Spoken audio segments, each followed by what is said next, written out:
So let's get right to it. We're learning for the Menucha of Surname Danger and Sur Moses Montefiore. Sorry. We're continuing unit number 42. I have uploaded. I think I'm up to date. The uploads are on the YouTube.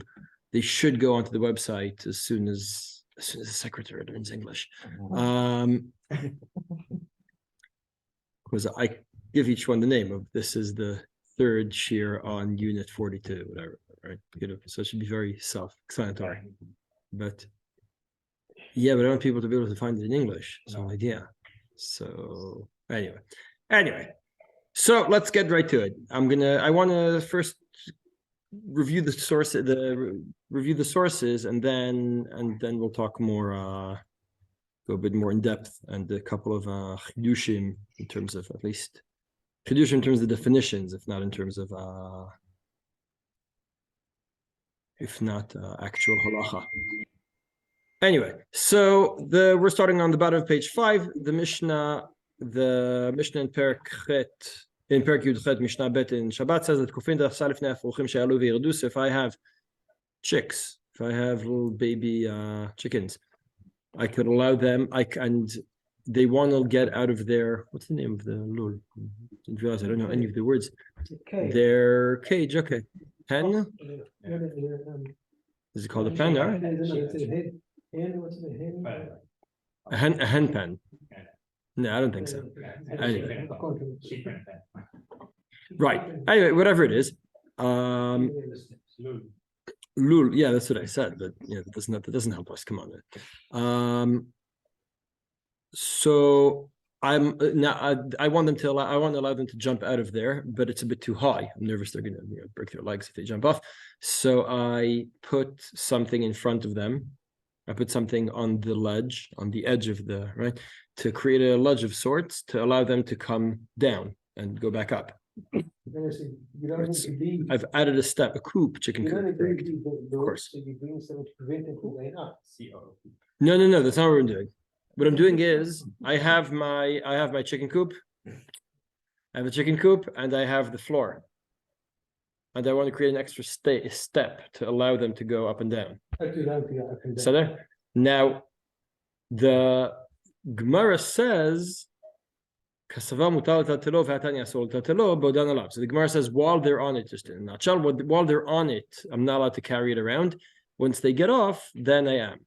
Now, this presumably would tell us that it's muktzah when they're on it. Why? Because they're muktzah. Why is it not muktzah when they? What my? This ledge. You're taking a piece of wood. No. I'm taking a sal. I'm taking a basket of sorts. No. It's a kli. It's a kli. It's a kli for any kli. I take a Tupperware and I stick it next to the chicken coop to allow the chicks to go up and down. That's all. So the Tupperware is not muktzah unless the chicken is on it. Okay. Now, but why is the chicken being on it turned into muktzah? That's the question. All right, good question. We don't have to answer the question yet, but we just have to appreciate the implication is that animals are muktzah. Just solve. All right. Let's see the next tomorrow. So there's discussion about Vatel Kli Meicha. No, I'm not going to go into that right now because we'll have to get to that later on. But there's discussion why Vatel Kli Meicha. No, why not? So I'm not going there right now yet. So this is another whole sugya. But what's important to us right now is just why taking a piece of wood and well, on Shabbos you're not allowed to because it's muktzah. The wood would be muktzah. The wood would be muktzah. That's why I call it wood. No. Sorry. Says the Gemara, Daf Memhe Amud Bet. Ba minei Sava Kiroya v'Amra Siroya Rabbi Yochanan. So here's the story. The Gemara there is trying to figure out. There's a machlokes Rabbi Yehuda and Rabbi Shimon. We mentioned this a few times. Rabbi Yehuda basically says that everything is muktzah. Everything is muktzah. Whatever has not been prepared and designated specifically for use on Shabbat is muktzah, according to Rabbi Yehuda. According to Rabbi Shimon, only the things specifically that we specified, only those things are muktzah. The Gemara is trying to figure out here, does Rabbi Yochanan hold like Rabbi Yehuda or Rabbi Shimon, which is an important question because if Rabbi Yochanan holds like Rabbi Yehuda, so that would be a strong case to hold like him la halacha, which we don't want. So Anyway, so Hahu Saba, this guy, asked Rabbi Yochanan, are you allowed to carry the chicken coop on Shabbat? Now, what is a chicken coop? It's a box, effectively, right? It's a kli. Right. It's a box that I've prepared, right, for the chickens to live in. I'm allowed to carry it on Shabbos. So he says, like it's for chickens, not for. So it wasn't prepared for human use, it was prepared for chickens. Now, The chickens are gay. is this holding Rabbi Yehuda, Rabbi Shimon? That's what's not clear. The Gemara at this point assumes that proves that he holds like Rabbi Yehuda. According to Rabbi Shimon, I prepared it for use, and therefore I prepared it for use, the chickens use, but still, it's a kli that I'm using to store my chickens, so I should be allowed to carry it, except it's not really for human use proper. It's not designated for such, and therefore it should be mukta, according to Rabbi Yehuda, not according to Rabbi Shimon. So it'd be a good nafkamina. So if there's a dead chick in there, then it becomes mukta. Okay. Now, what would be the more obvious ukimta? If it's alive. If it's a live one, why have to say dead? Dead or alive? Everybody will agree it's As the signs, as the Wild West signs that we said, dead or alive, right? What? everybody will agree it's dead. But no functions. No. Interesting, but if it's alive, because the previous Gemara seemed to indicate. If it's alive, then it should be okay. Okay, so the previous Gemara seemed to indicate that if it's alive, it is mukta, right? That's why I'm not allowed to move my Tupperware while the chicks are on it. That's a good like It's a bit of a problem. It's It's a good question, but then if you start going into basis, you'll have a very tough time of it because the frachmet is better, it's worse, it's more mukta, it's less mukta. It's clearly the Gemara is not trying to go there. Okay. Now, Hani chalamar baramema mishmei derava da'amar mudai Rabbi Shimon bebaalei chaim shemetu she'asurin. Elamar b'rid Rabbi Yosef mishmei derava da'amar chaluka Rabbi Shimon afilu baalei chaim shemetu she'en mutrim. Mai kalamema. So there's a machloket. We learned this already. Are dead chickens mukta? Why would dead chickens not be mukta? Feed it to a dog. Right. I mean, it's a pasuk, right? What do you do with treif animals? Feed it to the dog, right? So you do a dog. So that's the machloket. We discussed this, right? Is my ability to give the chicken to a dog considered that it's prepared or not? So we learned this previously. No, but we also learned the machloket Rashi. We also learned the machloket about Since I had no part in preparing it, right? I bought the chicken, and the chicken had eggs, and the eggs hatched into the chicks, and then one of them died. Do I say, well, it's all mine, so I'm going to feed it to the dog, or do I say, well, I didn't do anything to prepare it for the dog, right? So that's a different machloket, but the point is a different machloket. So it's not nevela. Chicken cannot be nevela. why? Yeah, it is. It's a nevela. It's nevela, and you can feed it to the dog. The question is mukta. In other words, I can feed it on Sunday. The question is, can I feed it on Shabbat? Right? Can I actively feed it on Shabbat because I didn't do anything to prepare it for the use? Right? That's the problem. So the Gemara says. This whole Gemara is ignoring the more obvious ukimta to the whole sugya, which would be it has live chickens in it. Why are we talking about if it has an egg in it, the dog has nothing to do with the egg. The dog doesn't know how to deal with the egg. It doesn't know how to break the egg and then eat the yolk. It doesn't. Right? The chicken, the chicks, not chickens. Yeah. Where's the egg coming? Oh, there's also an egg. It's a new kimta. Okay. It says the dead chick you can feed to the dog, so it's not mukta. Maybe. So it'd be right. But the egg. Right. That's why we always ask the chicken or the egg. Because it's not used for human being. Right, because you can't use it. Yeah, but what do you mean? What is betzat lefroa? And not some bitza. And not. Not stam betzat, no. One which will be a chick. What can you do? Why isn't egg not mukta on Shabbos? Eggs are mukta, no? You can eat them. Wait, that's not. And this. That's not us, is it? Okay. If anything starts blaring now, so Oh, someone must have made a mistake. Beseder. Anyway. It's an egg. I would have thought so. Right. Rag is mukta. No, unless you say that eggs are, you can drink them as a Google Moogle. Yes. But therefore it's better to froid, which you can't, no? If it's a chick already in there. Nachon. Nachon, you're right. It's a developed egg. It's the egg that's already developed to be allowed to eat. But the dog can't eat it either. Yeah. We developed to eat what? It's got a chicken bread. So chicken. If you're a chazan, so you're gonna swallow that egg Shabbos morning, right? So it's not mukta, right? The chazan, you'll swallow an egg, right? Maybe. Why?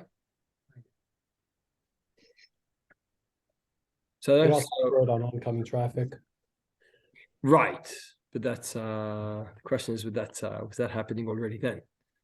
And maybe you don't live next to the right chilonim who are doing that. Who knows? He's saying you can throw exit cars on Shabbat, so it's also useful. Or at demonstrations, whatever. And if stones available. Right, if you forgot to prepare a stone. Anyway, so it seems we have the Gemara and Daf Mem Gimel that indicates that the live chicks are muktzah. We have the Gemara here that says the dead chick might be muktzah, might not. But the dead chick, but the egg is definitely muktzah. Fine, fair enough. But the certain kinds of eggs, possibly fine. The question is, so what about the live chicks? In Daf Mem Gimel seems to be that it's muktzah, but why in Daf Mem Hey, why doesn't it just say in my chicken coop? You'll never believe what I have in a chicken coop. Chickens. Right? Top. Says Tosfot.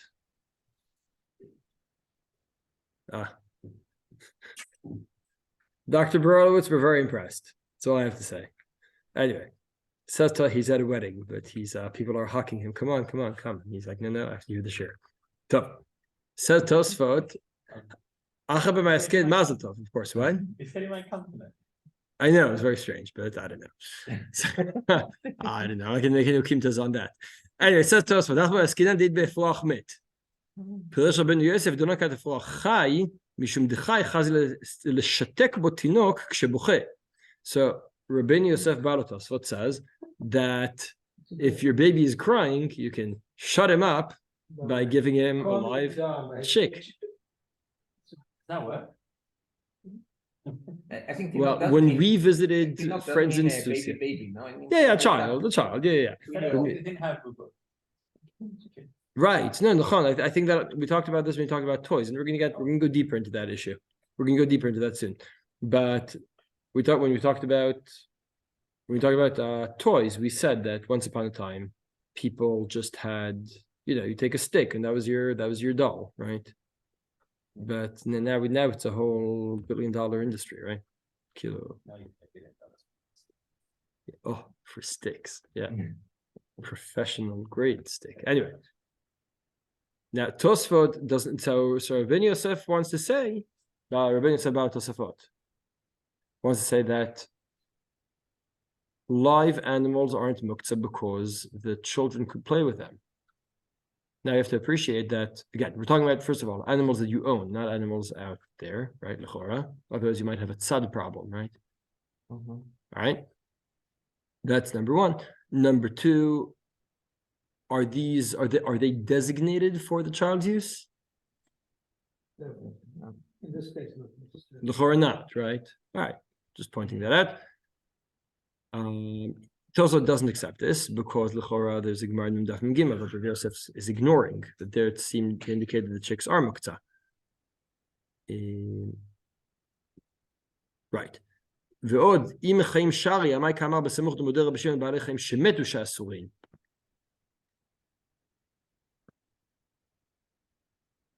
Why is that a problem? I thought I understood the question. I realized I'm not sure I do. טוב, ודאי בעלי חיים מוקצים כגורות וצימוקים, מוקצה אותם גם מכלבים, so the live animals, Tosfot says no, the live animals are also מוקצה. Why? Because they're not useful. So Tosfot don't explain this. Sorry? But that doesn't explain why. Right. So Lemaisa, we still seem to have a stira. The no one here really solves this problem properly. That's the truth. Right. Why? In Dafim Gimel it seems to indicate that if it's alive, it's muktzah. In Dafim Hey it seems to indicate that if it's alive, it's not muktzah. Yeah, no, I was thinking first sentence just what was first was So you're saying depends which animal. If it's an animal that the child could play with, so it's not muktzah. If it's an animal the child can't play with, right? If you have a snake, why would you have a snake? I think that's part of the sugya. I think what I asked just now is part of the sugya. I'm gonna get back to that question later. So remember, why would you have a snake? Important question. Anyway, we see a similar thing in the Mordechai. The Mordechai brings kufin asarif ne'efuchim purush letzorch mekomo. Mashma de'efuchim muktzim im. B'tam shum davar elechem muktzim k'god etzimukim. So I like that opinion in Tosfot, right? Why is they're mentioning Gurot Tzimmukim because the Gemara says that Rabbi Shimon agrees only regarding Gurot Tzimmukim. That's not only Gurot Tzimmukim, obviously, right? But the point is only that kind of muktzah would really be muktzah according to Rabbi Shimon. Things that are not clear, not ochel, right? But really not. Rabbeinu Shimshon Piresh davka benodu bayom. Dino kanavi chazi l'shatek ben l'tatinok. No, we don't like that. V'avinamikal. But so we have Rabbeinu Yosef Bar Tosafot and Rabbeinu Shimshon, the Rosh Mishant, who both agree that animals that children can play with are not muktzah. So it depends on whether the animals are whether the children can play with the what? Now you just invoked an interesting word, which is not necessarily what Tosafot's talking about. None of this is talking about that l'chora. That's an important point. Sorry? a pet is mamish, does Right. And the question is, does that make a difference? We're gonna have to see. We'll see shortly. Does that make a difference? Anyway, the Maharshal seems to accept the Rosh Mishant and Rabbeinu Yosef because the Maharshal was asked, "Am I allowed to catch chickens in my house and carry them around?" So he's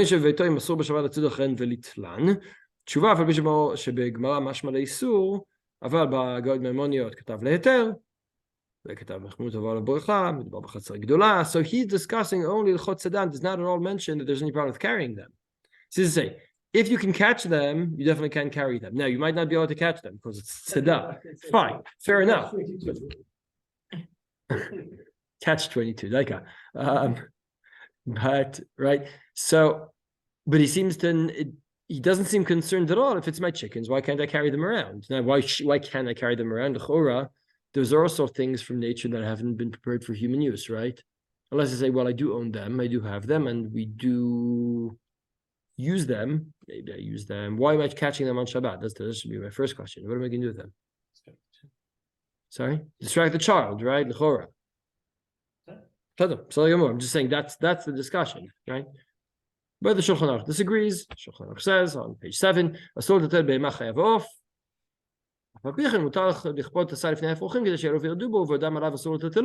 but he doesn't invoke this idea of, well, you can have a child play with them and amuse himself. He doesn't at all raise this option of amusing the child with the animals. So we have, in a nutshell, we have the Rosh Mishant and Rabbeinu Yosef Bar Tosafot to say you're allowed to carry the animals on Shabbat if they could be used to amuse, and the Maharshal seems to accept that opinion. On the other side, we have all of Baalat Tosafot, the Mordechai, etc., who disagree, and Shulchan Aruch seems to go like them and say that you're not allowed to carry animals on Shabbat. So we're kind of stuck, because even if you can play with animals on Shabbat, even if they could amuse your child, you're not allowed to carry them. That's what we're up to right now. Let's skip over to page 8. The Marachor Zerua wants to ask about songbirds. Marachor Zerua sent a question to the Rosh. Why? Marachor Zerua is the Ur Zerua's grandson. Yeah. There's the Ur Zerua, and he had a grandson, Reb Chaim. And because he took his yichus very seriously, so he called himself Rabbi Chaim or Zerua. Yeah, so it's a lot of fun. Sometimes there are nice machlokot between the Or Zerua and the Marachor Zerua. It's funny because the machlokot usually won't be about things that are explicit in the Gemara. It'll be more like some fringe idea, some new idea that the Orzaro had, and the Baruch Orzaro says, you know what you're talking about. So that's a lot of fun. Anyway, so there's an interesting one I saw recently about Brit Milah. There's a famous machlokes Orzaro and Baruch Orzaro. A discussion about if someone steals the Milah, right? Or he makes the milah instead of the mine. Yeah, you have a mohel and the mohel is taking forever and people are taking forever and you it's say, okay. all right, I've had enough. I'm going to just go do this myself, and you go ahead and do it yourself. Can they sue you for stealing the mitzvah? So the Orzaro says, if I remember correctly, the Orzaro says that the father did the mitzvah because he invited the people and everyone came and they had the Brit Milah, and so who did it? Who cares? Kind of thing. And the Orzaro says, Mapitom, the mitzvah should have been the father's. Meaning this father should be the one who actually does the Brit Milah itself. Anyway, the whole complication there. So, Baruch Orzaro has lots of interesting ideas. For example, Hodi'eni ki nir'ali. I have this thought, and I want to ask my Rebbe, the Rosh, what he thinks about it. So that was his Rebbe, the Rosh. So quite the Rebbe.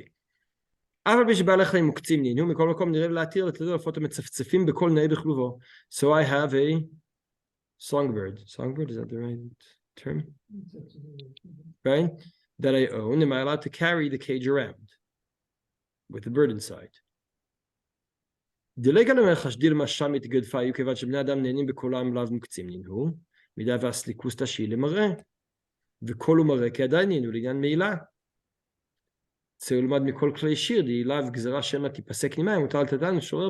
I allowed to carry a guitar on Shabbos? Well, there's the issue of Shemati Pasek Nima, you might fix it, but otherwise it would not be muktzah. So he says, what's the reason songbird and the guitar? I'll fix it then. Right, so that would be lakula. You can't fix the bird, so you should be allowed to carry the bird just like you're allowed to carry a guitar. Now, what is the reason the bird and the guitar? Any other differences? Anyone can point out? Any? I'll take that as a no. Right? You can't play a bird, huh? You can't play a bird. Oh. All right. Well, I kind of am playing the bird now. Can't play with it, then. Kind of. Well, It's allowed. right. So the question is this comparison a good one or not? Right. I'd say the first and foremost is what was prepared for human use? Both are designated.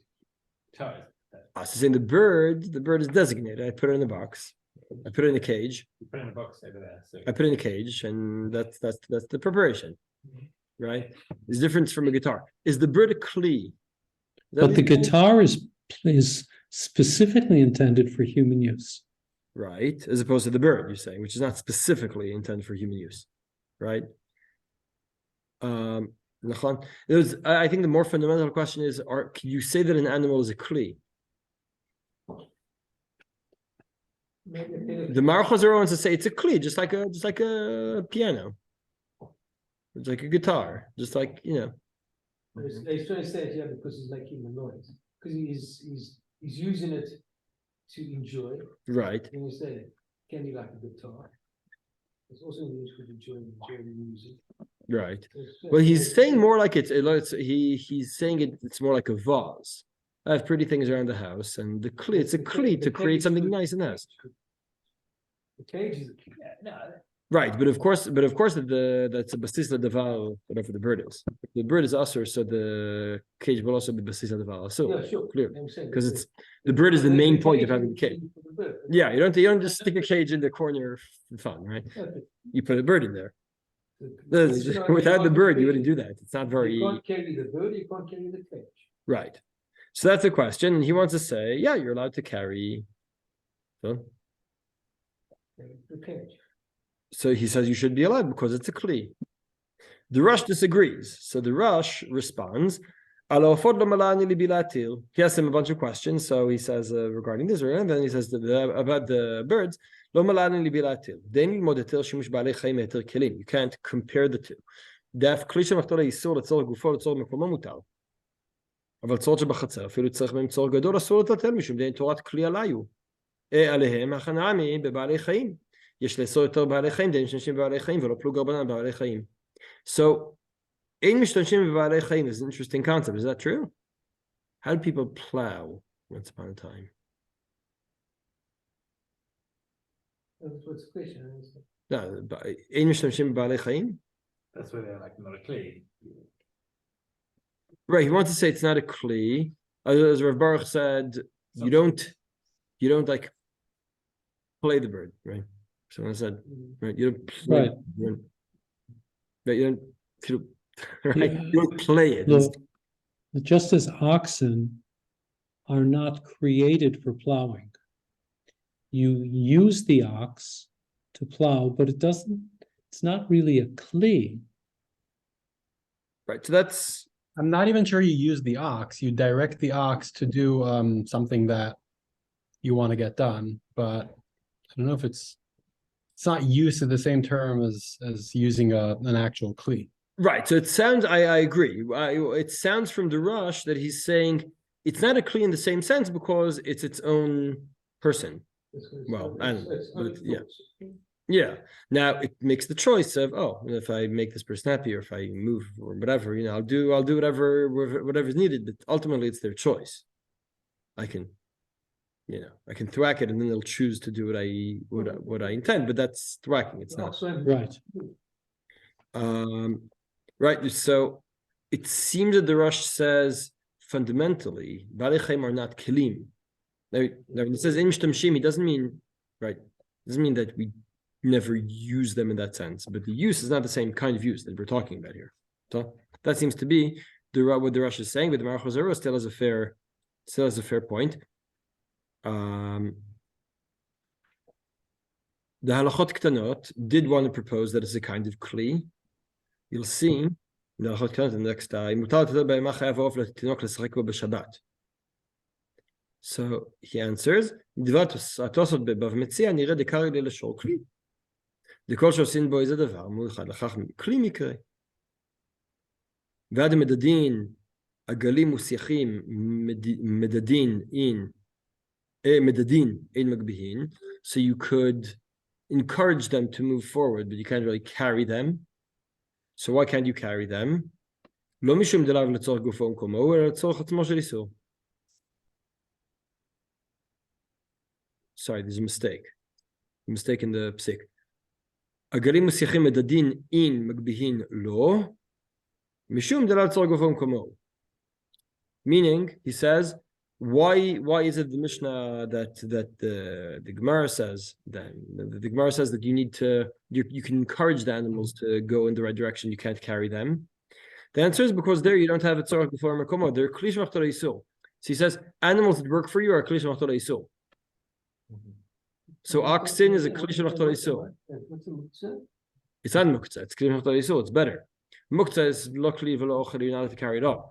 But kli shemachtor isul, something that is used for Isur on Shabbos, you're not allowed to carry stam, but you're allowed to carry in order to create the space, to use for its own use, etc. So if I have a chicken whose job is to lay eggs, so I can argue it's a Isur, even though I'm not sure what the Isur would be. But it's all gufo, for example, to give it to a child to play with, that should be mutar, because it's a Kli Shemachtor Isur. So you want to say all animals that I own and they're working for me are Kli Shemachtor Isur.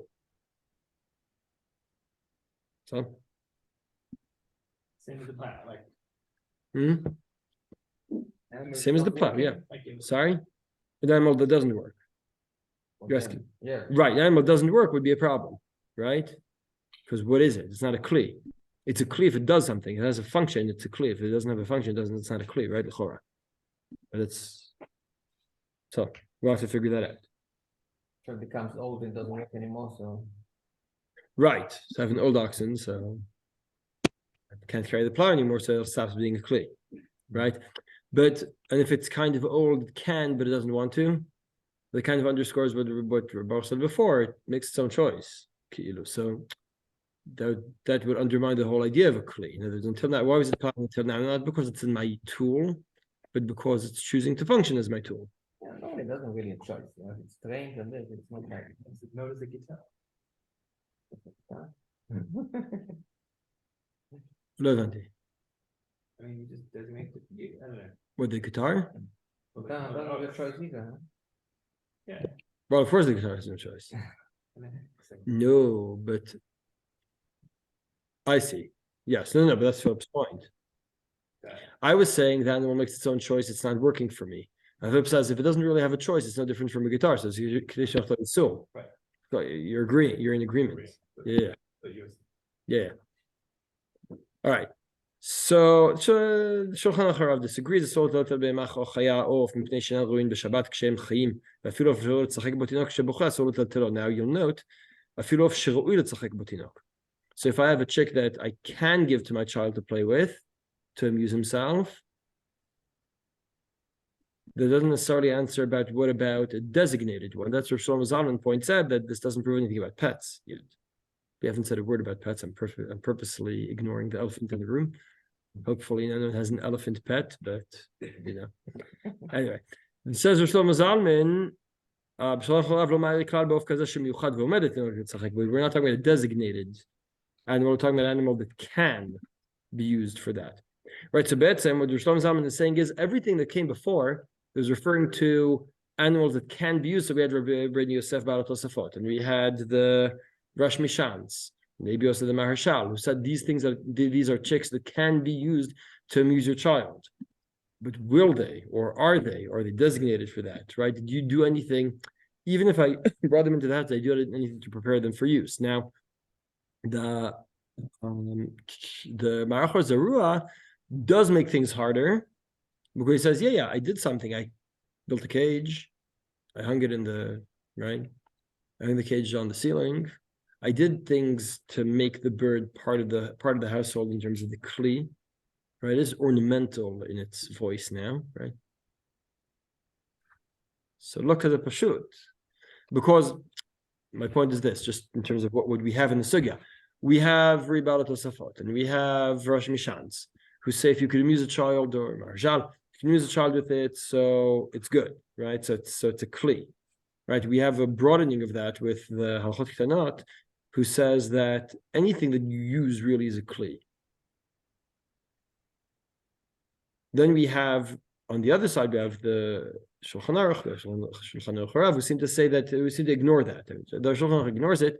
Shulchan Aruch who says, the Rosh, I'll get back to that in a moment. Shulchan Aruch who says that even if the bird can be used to amuse the child, That's not enough. it's not enough now, but if it's designated for that, lo yodea.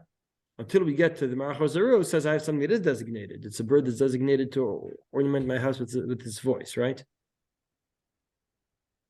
And that the Rosh says is also mukta. So if it's not a songbird, If it's not a songbird, l'chora, there's no justification to carry it. That's the problem. it may be beautiful, it may still beautify the house. Right, but that seems to be the Rosh wasn't saying if it was prettier than if it was a peacock, then you'd be allowed to carry it around. Peacock that you own and you purposely have it walk around. All right, yeah, a parrot, right? Because but pet is not, it's not designated to Nachon. take it around. Okay, fair enough. So The dog is the- designated to play with. the what? The dog, Pet is different because you. the rabbits, the bunnies, the dog. Yeah. So the question is the designation enough? Right. What is this designated? Is there a difference? And here's the fundamental question. Is there a justification to say there's a difference between an animal that's function is to work for me or an animal that's function is to play with my kids? Even if it's designated, why would that be different? You see my question? Because it's a purpose. You can't work the animal today. No, so it's a Krish Mator Isul, no problem. Yeah, I can't use my screwdrivers either. Right, but there's no issue to play. Fine, so that's a Krish Mator Isul, that's a Krish Mator Heter, but neither of them should be muktzah. Right. No, but the Rishonim are saying they are muktzah. Okay, all right. That's the problem. It's not a kli. The Rosh's point isn't it's so the Rosh's point is not a kli. So I'm not sure. To me, there was a kind of clarity that there is a difference. I'm not sure why. there's a difference between designation for playing on Shabbat and designation for working, not only because that's the Kishav Talisa, but it's Kishav. It could be because the designation for work, that's kind of what I'm designating it for, but will it work? Ultimately, it's up to the animal. On the other hand, I can also argue that, well, will it play? I don't know, you know what I'm saying? What do you mean? Saying I'm trying to find a distinction between work, animals are designated for work and therefore are mukta, not mukta, and animals that are designated for play. Yeah, work is still part of nature. Plowing the land is still using something that's out. I don't know exactly. As opposed to, Yeah, it's something, an animal for your children is something you bring in the house already. In terms of, I mean, the most basic distinction between mechanically is something you bring into your work. oh, so I wanted to take Rafi's, but I think that goes one more. I think that goes one more. Yeah, we have to go one step further, and say why the Rishonim didn't have this concept and we do. It seems to me that once upon a time, why did people own chickens? And we're not put to that. Right. For eggs, for chicken. Culture that we used to put eggs and not for. Right. To play. For eggs, and every once in a while also for the chicken, right? Whatever, okay. Yeah, but right, I had cattle. Right, cattle was cattle, right? So why do people have dogs? Did they have, so they had dogs there. People had dogs. The Gemara. I'm sure they had dogs, but the dogs were. Well, you had one or two options to why you had dogs, right? Either to protect you, right? Guard dogs. I mean, it goes both ways, right? Either to lead the sheep, or to protect your home, right, etc. Right? Dogs are very loyal. You can just let them run around, and they'll make sure that no one robs your house. Great, right? I don't know. I wonder, is there no history of pets, like people having dogs for pleasure? I think so. I think you're not a pet owner, right? I mean, like not even in your worst nightmares. Maybe the worst ones. No. So you need to talk to. I see. So you need to talk to Philip some more and understand. No, my point is different. If you read Agnon's, Wait. I'm hearing. Just a second. I can't hear both of you at once. Sorry. Yeah. Yes. Yes. Or you got the area cats, but you don't want to go near them. No, not at all. Okay. Right. Are those area cats considered muktzah? The Uriah cats are definitely us. That's the point. The Uriah cats are muktzah, but the cats that the Friedman Coles have is part of the family. I think it's something different. It's not just I think that's the difference. It's not a designation to play with. So there are three levels. There's an animal you can play with. There's that, or even maybe intend and plan on playing with. There's designation to play with, and then there's part of the family. I think that's new. I think that's the difference. That's what we have nowadays, which is different. I have a good thing. Somebody asked some rabbi, should you have a pet? He says no. Because when the pet dies, you sit shiva more for the pet than for the own family. Rahmanis. Rav Baruch wanted to. so just a few comments. Yes. First, when people lose their animals for different reasons, their pets, they are often they grieve. Yes. And they come to rabbis sometimes to say, "What am I supposed to do?" I'm not going to give an answer to that, but that's a big you were question. asked that in your. Oh yeah. Wow. Oh yeah. Okay. And what usually occurs if an animal is killed is that they are incinerated. Okay. But some people bury their pets.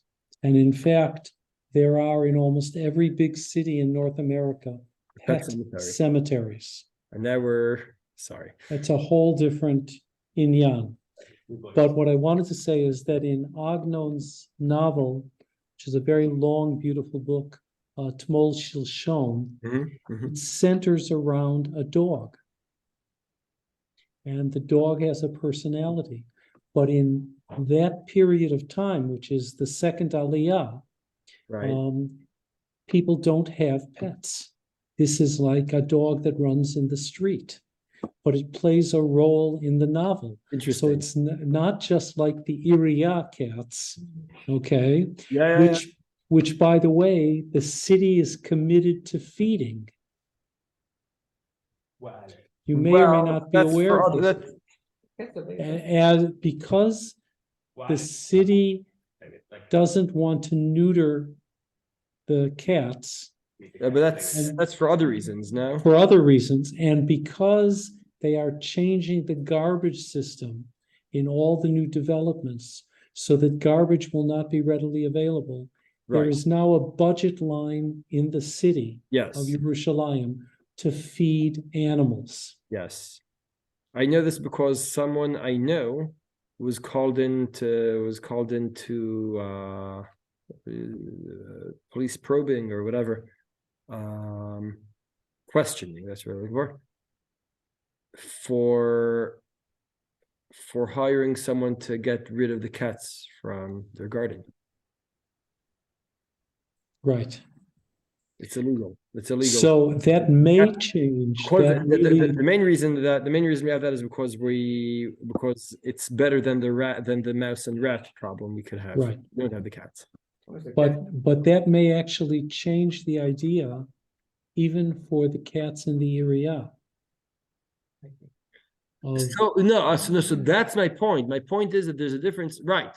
The area cats are there like the guard dogs that we used to have. In terms of their function, they serve a certain purpose and function. Right. That's not the same as the cat in your house, right? Who climbs up on my shoulder and is sitting on my wife's lap. at the Right. moment. Your cat is part of the family. It's different. I think that's so I was trying to think which is the earliest I can remember discussing a pet that sounds like that, and the oldest I can think of is Jerome K. Jerome. You're all familiar. Jerome K. Jerome, come on, you're supposed to be British with the British one around here. 3 Men in the Boat. So the fourth person on the boat, Harris, I'm trying to remember the name. Anyways, a dog. That's the Which year? what? What year? So I just Googled it just now. Jerome, 3 Men in the Boat was written in 1889. Yeah, in that period, people definitely had dogs. But then people had dogs. But still, we're talking about the last 150 years. It's not. It's a new phenomenon. Yeah. I'm saying Hachoktot was what 300 years ago. Kilo, we're talking about something else. I mean, it's not a privilege. Like, For sure. There's no question. There's no question. It's a phenomenon of privilege. There, I completely agree with you. This connects to the previous sugya where I said that also people will feed their dogs. The Rishonim say that it's unheard of. It's unthinkable. You're going to shecht an animal, kosher it, barbecue, and then give it to your dog.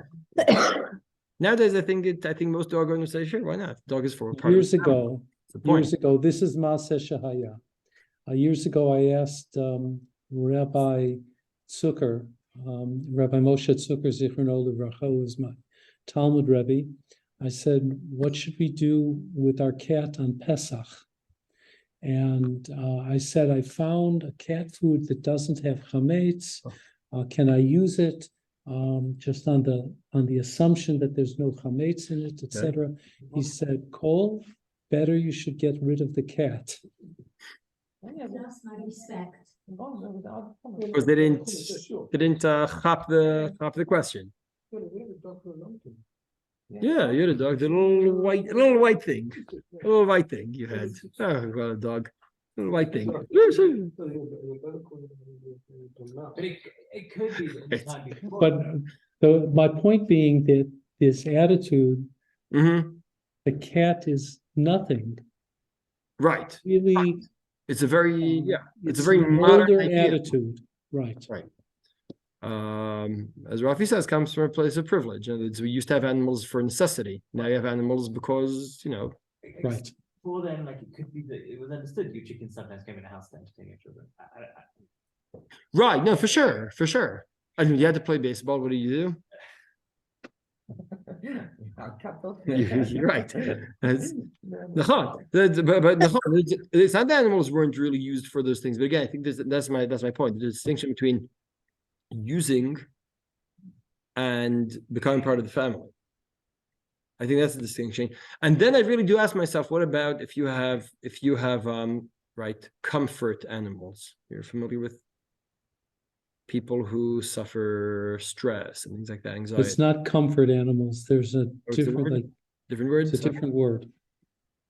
But you know what I'm talking about. Like the therapy, so. Like therapeutic animals, yeah. And dogs for blind people, huh?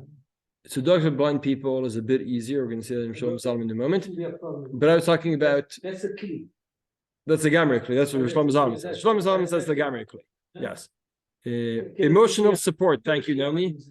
Naomi said emotional support animals. Yes. Emotional support animals. There, it's kind of because if you have bunnies that their sole purpose is to help you through anxiety attacks. Now, if you're nice to them, you take care of them, etc. But is it the same as a dog? Same as a cat? I don't know. I don't know.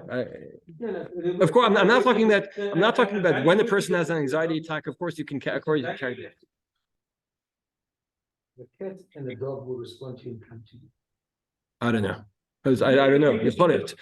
But again, I was ignoring that aspect. The values are not, they haven't been. It's not different from domesticated, but it's not. It's not the what? Baby rabbit. Very right, yeah. Whatever. Yeah. It's smaller. Yeah. Whatever. Smaller. I was. If you go back to the Tosfos, of course, Why there's would it different- be, Wait. Shnia. Batzal, why would it even be mixed in the first place? It wouldn't even be mixed in the first place, though. What? The emotional support animal?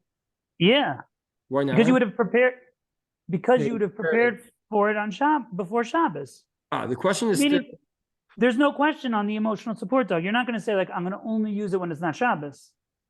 Well, Shnia, if you're talking about during an anxiety attack or whatever, so that's one thing. Then we're matir all kinds of rabbanans because of stress. So beseder, that I'm not referring to that. But I'm talking about stam, taking them out to play, whatever.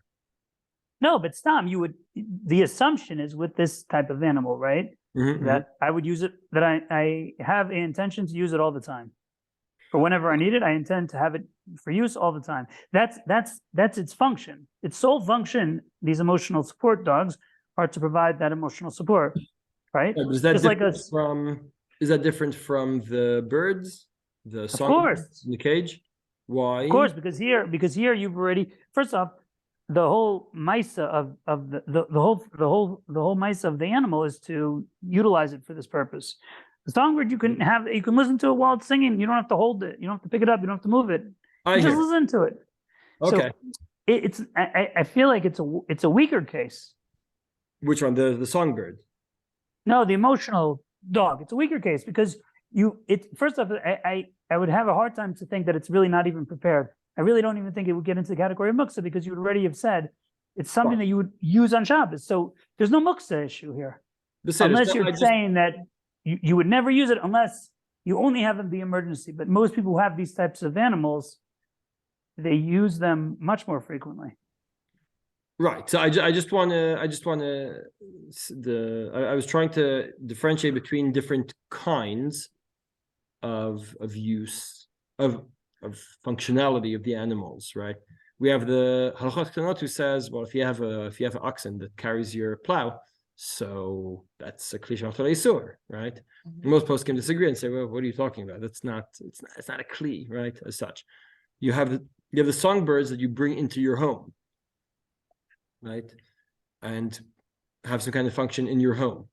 You have the chicks that you intend on allowing your children to play with, but again, it's like intend on having your children play with, right? Then there's the emotional support animals, which are something that goes with the person all the time and have a certain function. I think they're like what Rabbi Shlomo Zalman. Let's jump over to Rabbi Shlomo Zalman for a moment. On page 10. This is right, what's it called? Blind side dog. לעניין כלב שמוליך את הסומה, יש להעיר שאף שאפרוח חי חשוב מוקצה, אף דחזי לשחק בו תינוק, במקום מקום בחיי גבנה, שהוא עומד ומיוחד לשימוש כזה, שצריכים לטלטלו, מסתבר זה לא חשוב מוקצה. That's its whole purpose. That's its whole purpose, its whole function. That's the guide dog. That's the guide dog, yes. What? That's the guide dog. The guide dog. So that's the guide dog. So even though it's a functional dog, Not part of that. now I imagine that usually there is more of a bond that's created, right? Technical feel like camera, yeah. Connected. Yeah, for sure. I mean, the blind person walks around with the dog all the time. It's not even right. It's not like when he needs. When does he not need? Like, he just walks with the dog constantly, right? Now, so that's regarding those dogs. I'll say briefly, Rav Ovadia on page 9 was asked about carrying an aquarium around, and his bottom line is he disagrees. He doesn't accept all of those ideas. Pancakes or something. And he says that no, the aquarium, you're not allowed to carry an aquarium because the fish are muktzah. And Rav Shlomo Zalman says, but it's not really the fish. It's the whole thing is an ornament. Right. The whole thing is an ornament, and the fish is a pretty major component of it, but it's already that definitely an ornament that adorns your home. It's not seen as an animal. That's Rav Shlomo Zalman's point. But Rav Moshe, what? Sorry. And therefore, so Rav Shlomo Zalman says you can carry the aquarium. Rav Ovadia says you can't. Rav Ovadia says you can. Rav Ovadia says it's just like the songbirds that the Rosh says you can't. And Rav Shlomo Zalman says you can, but it seems that it sounds more like because it's an aquarium. So that's Rav Shlomo Ovadia against. לא עושים aquarium, you don't move around so much. No, it depends which aquarium. If it's built into the wall, so yeah, you're not carrying much. But we're talking about a small, yeah. You need it whatever. Right. Now Rav Moshe, see the last tshuva on page 9 in the Igrot Moshe. He says, "Kol baalei chaim hava muktzeh, afilu beotan she'atינוקות משחקים בהם, אלא אם כן מיוחדים לשעשועים, pets." So there means the תינוקות משחקים or the pets. I think he meant to make this distinction. I think he meant to make this distinction between pets that are part of the home and animals that the children can play with, or even do play with. That's the distinction that I think he meant to make. So this is Orach Chaim Chalakei in the Igrot Moshe, which was edited by Rav Tendler and Rav Shadar Apport. So I asked my father, I went over this on Monday, and I asked my father if he can ask Rav Shabtai before Wednesday. What if I'm right about this distinction? My father says he gladly would, except Rav Shabtai is sitting Shiva this week, so he can't. But why? His brother passed away. Yeah. His brother passed away. Yeah. So that's so we're stuck. I hope to give an answer next week on that one. Usually someone else pays also. Oh no, so perfect, exactly. So this, right, wait, why do you say that?